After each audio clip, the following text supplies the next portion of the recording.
13-savolimizni qaytaramiz. Didaktik o'yinlarning ahamiyati nimada? Javob yozilibdi. Bilimlarni mustahkamlaydi, tafakkur va nutqni rivojlantiradi. Juda ham to'g'ri. STEM elementlari nima uchun qo'llaniladi? Javob bolalarda ilmiy fikrlash, muammoni hal qilish va ijodkorlikni rivojlantirish uchun. 15-savolga savol va javob. Rivojlantiruvchi markazlar nima uchun tashkil etiladi? Javob bolaning mustaqil faoliyatini tashkil etish va qiziqishlarini rivojlantirish uchun. 16-savolimiz. Ta'lim jarayonida milliy qadriyatlarning o'rni qanday? Javob bolalarda vatanga muhabbat, milliy an'analarga hurmat va ma'naviy fazilatlarni shakllantiradi. Juda ham to'g'ri. 17-savol. Hujjatlashtirish dokumentatsiya nima?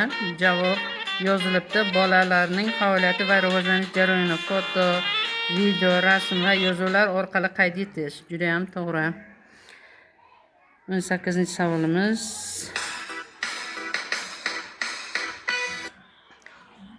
Individual yondashuv deganda nimani tushuniladi? Javob har bir bolaning qobiliyati, qiziqishi va rivojlanish sur'atlari hisobga olish. 19-savolimiz. Bolalar mustaqillikni qanday rivojlanishi mumkin? Ularga taxlash imkoniyatini berish, tashabbuslarini qo'llab-quvvatlash va mustaqil faoliyatga jalb qilish orqali.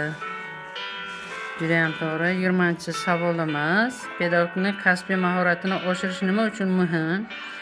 Javob ta'lim sifatini oshirish va zamonaviy metodlarni samarali qo'llash uchun. 21-savolimiz. Seminardan keyin tarbiyachining asosiy vazifasi nima?